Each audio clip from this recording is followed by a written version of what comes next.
இன்றைக்கி பார்த்தீங்கன்னா second promo release ஆகிருக்கு. ரொம்ப ஃபயராக இருந்துச்சு அந்த ப்ரோமோ. எல்லாரும் லிவிங் ஏரியாவில் உட்காந்துருக்காங்க. ரம்யா ஏதோ அட்ரஸ் பண்ணிகிட்ருக்காங்க.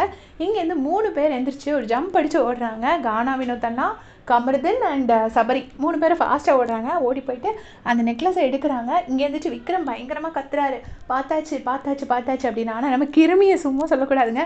கிருமி தான் இதில் சூப்பர் ஸ்டார். இறங்கி வந்து சுபிக்ஷா ஃபாஸ்ட்டாக ஓடுறாங்க. ஓடி போய் அந்த அந்த நெக்லஸை பிடிங்கிட்டாங்க போல இருக்கு. எடுத்து பெட்ஷீட்குள்ளே ரேப் பண்ணி படுத்திருக்காங்க. நான் சொல்கிறது தப்பாக இருந்தால் எனக்கு கரெக்ட் பண்ணுங்கள். எடுத்து படுத்திருக்காங்க. அங்கேருந்து கமருதீன் ஏதோ கையில் பெட்ஷீட் இது வச்சிருக்கிற மாதிரி, நெக்லஸ் வச்சிருக்கிற மாதிரியே ஃபாஸ்ட்டாக ஓடுறாரு. பின்னாடி எல்லாரும் ஃபாலோ பண்ணிட்டு ஓடுறாங்க. அமித் வந்து சபரியை பிடிக்கிறாரு. சபரியை பிடிச்சிட்டு ஜனான்னு கத்துறாரு. ஏதோ ஒரு சின்ன சண்டை மாதிரி இருக்குது அமித்க்கும் சபரிக்கும் ப்ரொமோவில் காமிக்கிற வரைக்கும். கூடவே கானா வினோத் அண்ணாவும் இருக்காரு. கமருதீன் வந்து தூக்கி எறிகிற மாதிரி எறிகிறாரு. கடைசியில் ப்ரொமோ எண்டில் பார்த்தீங்கன்னா ரொம்ப பர்சனலாக போகுது அப்படின்னு சொல்லிட்டு பிரஜன் சொல்கிறாரு. ஐயோ இது கேம்டா, நீ புரிஞ்சுக்கோ அப்படின்னு சொல்லிட்டு சாண்ட்ரா சொல்கிறாங்க. பிரஜன் ஒன்று புரிஞ்சுக்கணும். பிரஜனுக்கு நல்லது நினைக்கிறதுக்கு சாண்ட்ரா விட யாரும் வரமாட்டாங்க. கேமுக்காக ஒரு விஷயம் பண்ணுறத, ஒரு சில விஷயத்த அவர் தப்பாக புரிஞ்சுக்கிறாரு. தப்பாக புரிஞ்சுட்டு சாண்ட்ராவே வந்து மிஸ்டேக்காக எடுத்துக்கிறாருன்னு நான் நினைக்கிறேன்.